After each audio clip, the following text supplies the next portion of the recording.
Welcome to my basement and welcome to the South Branch. I figured now that the layout's back together, it's a good time for an update video. We'll start over here at the staging yard. This was the part that was dismantled while the plumbing project was going on. So now that it's back together, I got the backdrop back in place. The trains are back in the staging tracks. I took the time to relocate all my rolling stock cabinets over here as well. Make fiddling things on and off the staging yard a little easier. Finally organized all my coal loads and got them over here. And so we'll take a closer look at staging. We'll start off by taking a look at the bottom staging yard. This is a simple 4-track staging yard. It represents Weller, Virginia, and the connection with the N&W Buchanan branch. You see here we got a small engine servicing facility, scratch-built yard office, and I've just started doing all the ballast work and the rock painting and things of that nature. I haven't started yet on ground cover or any kind of puffball trees or anything like that, but that's coming in the very near future. Like I say, just a simple 4-track staging yard. I didn't want to go too big down here. I fiddle a lot of trains on and off the layout during an operating session, so I figured 4 tracks would be more than enough to do what I need to do. I got 2 basically arrival departure track, and then I got 2 basically hopper storage tracks. You can see the mine runs are staged here, ready to go. The train 100-ton hoppers, that's U72. And then the train in the background there on track 1, that is U70. Like I say, just starting on the scenery. Like I say, the first order of business was get the ballast down and get the track painted, ballast down, and the initial ground cover. See the track scale there on track number 4.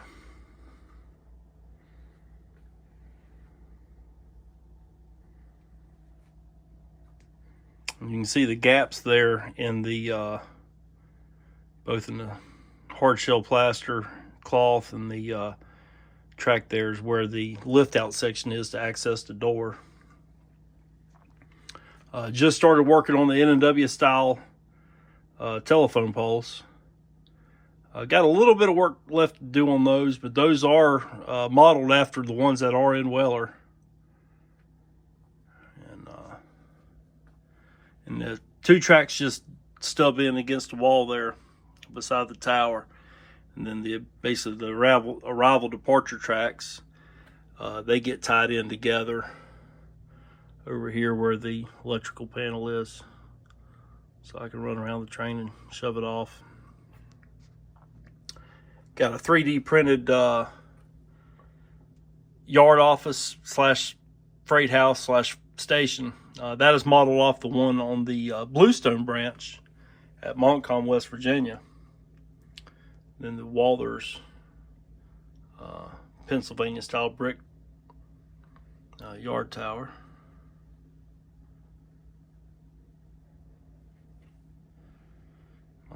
Tangent Southern Caboose there.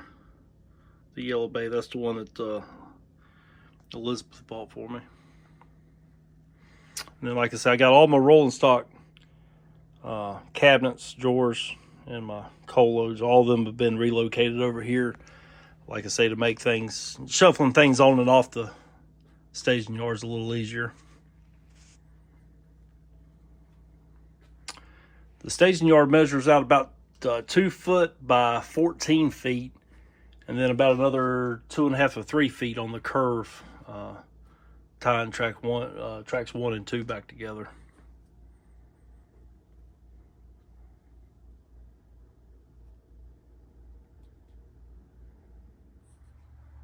Trains leaving staging enter onto the main layout through Knox Creek Tunnel. Come through Knox Creek Tunnel, we got a nice little maintenance away storage yard here. A little bit of rock piles, scrap rails, some cross ties. And then see the N&W style slide fence protecting the rock face there. And as we come south, like I say, out of Knox Creek Tunnel, you work your way south through coming into the town of Strait Fort, Virginia. Just kind of a little nothing scene here, just a little bit of scenery and a few little details. Very happy with the way the rock work turned out here with the slide fence, and I don't know, I just kind of like it. I think it turned out pretty good. Definitely has that southwestern Virginia feel to it. Small little signal bungalow for the slide fence. And then following down the main, come to the first coal load out, and this is Thomas Coal Company. Small little mine operation, loads 300-ton cars at a time.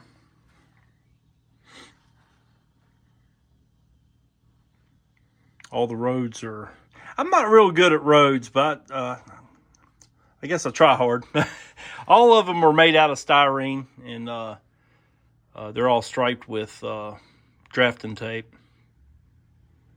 Still got some work to do to kind of blend the edge of the road in with the scenery, but it'll come with time.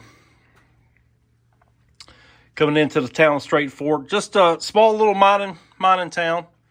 Not a whole lot going on, kind of sleepy, quiet little town. So we're following the main line south. And we come onto the abandoned N&W passenger station. That's the Craftsman kit that I got from the N&W Historical Society. First Craftsman built kit I've ever built. So it's a good thing that I modeled it abandoned. That way I didn't have to be perfect with it. I was kind of jealous of Jeff Hawkins. He did one for his layout, and it turned out amazing. Mine is a little less than amazing, but it fits the bill and works perfect for the town here. You got a small little apple orchard located along the fascia. Then the switch to the next coal loadout, which is Pierce Mining Company. Love the Macrail flip-flop style derails. Greg did a good job with those. Very happy with them. They work flawlessly. And then we're coming around to, like I say, Pierce Mining Company. Small little trucked up operation. Spots 3 coal hoppers here. 3 70-ton coal hoppers, I should say.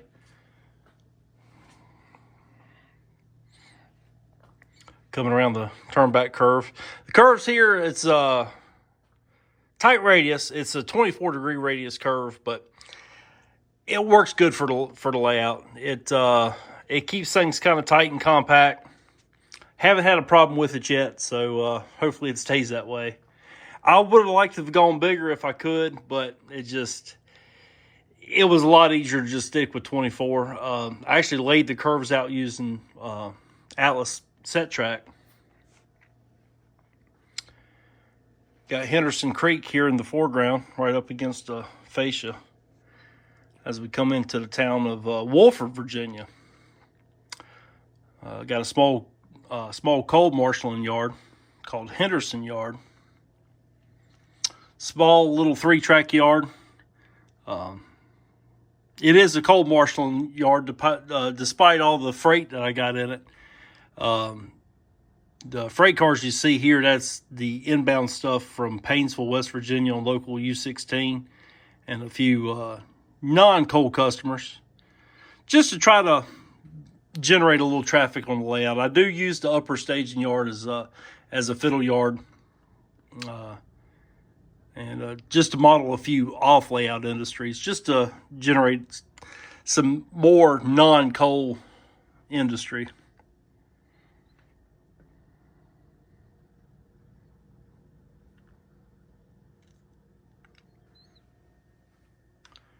The next coal loadout is Barber Coal.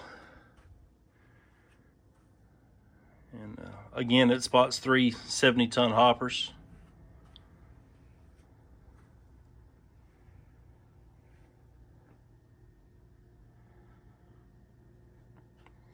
Look at some of the track work and yard air hoses.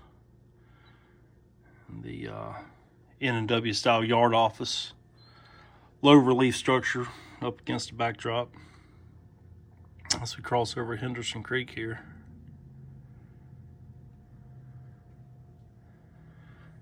Following the main line south, you got an abandoned industry, or a warehouse, I should say. I can see some N&W 40-foot boxcars spotted there once upon a time.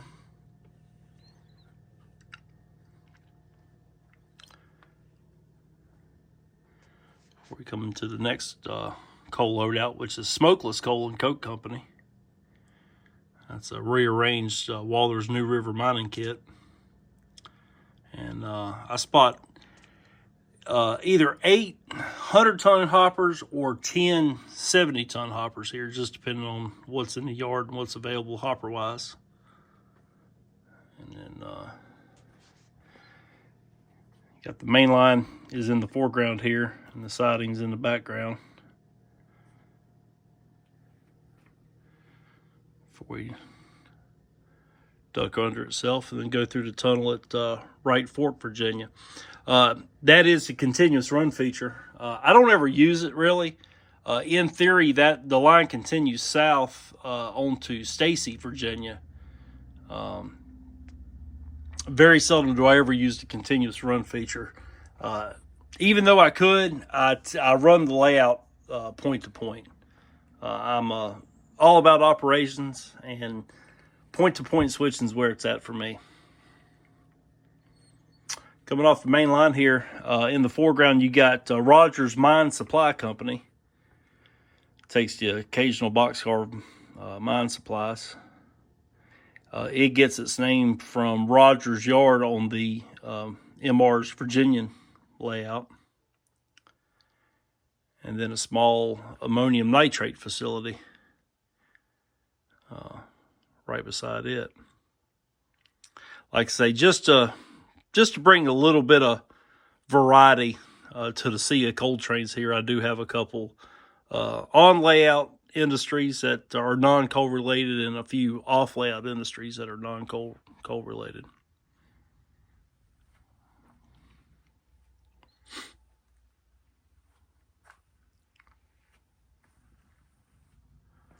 Another look at Henderson Yard.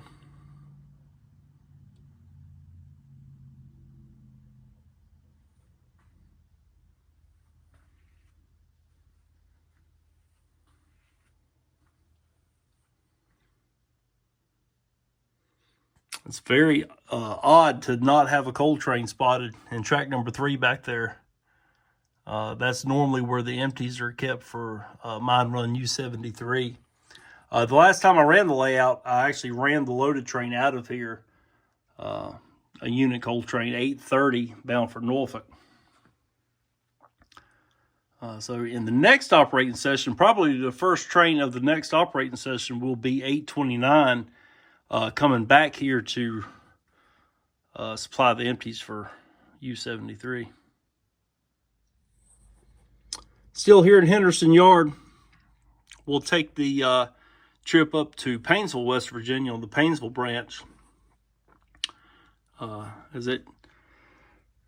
Paynesville branch comes off of the siding here at Henderson Yard, and works its way up to just over the state line of West Virginia, across in front of Henderson Yard Tower, and then work our way up.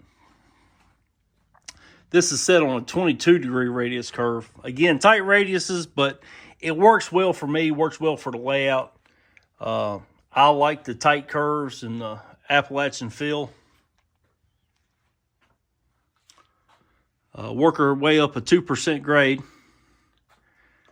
before we come to the first coal load out. This is Old Camp Dock. Again, spots 3 70-ton coal hoppers. Another Mack rail flip-flop style derail. See the N&W style whistle post there.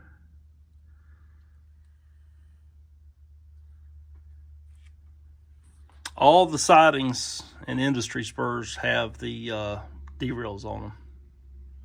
Like I say, they work flawlessly. Greg did an amazing job with those. See the NNW CPL signal. I have not got those lit yet. That is definitely on the project or on the project list to get completed, is get the signals lit. Really, the South Branch is dark territory. The signals just protect the interlockings. We're, like I say, still working our way up the branch line, crossing under the conveyor for Thomas Coal Company. Still at a 2% grade. And right before we go through Presley Tunnel, we got the switch that comes off to American Coal and Coke Company. This coal, again, another Walters kit. This is the Diamond Coal Company kit. Spots 8 70-ton hoppers here. That kit is pretty much built as intended by Walters. I tried to kit bash as much as I could. I didn't want the layout to look like a Walters catalog. I got a few structures that are built as intended, but I tried to change up the details, kit bash where I could. This coal load out here, it fits so well in the area or the space I had. I hated to kind of rearrange it and cut it up, so I pretty much built it just the way it was intended. And then on top of the tunnel here, got a few company houses. Those are 3D printed. Elizabeth found them on Etsy. Work perfect for company houses.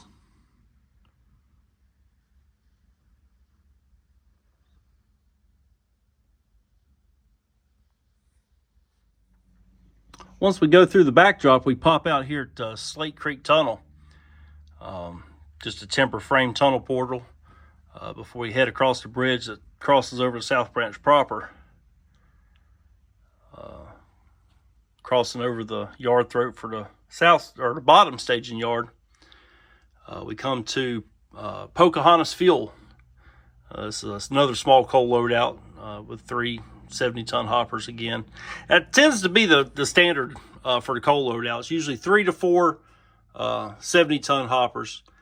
Only a couple of the loadouts take 100-ton cars. I like the 70-ton cars a lot better than I do the 100 tons.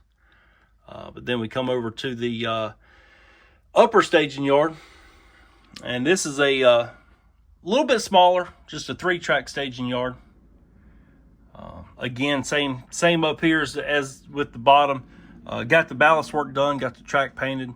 Very, very early stages of scenery. Hope to get started on more scenery on the staging yard here in the next couple weeks. But 3 tracks, 14 feet long. See, loaded train 830. It'll run during the next operating session.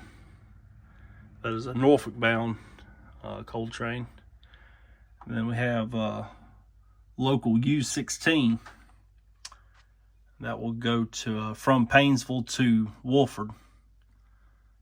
And they'll set off, pick up, and come back up here to the upper staging yard.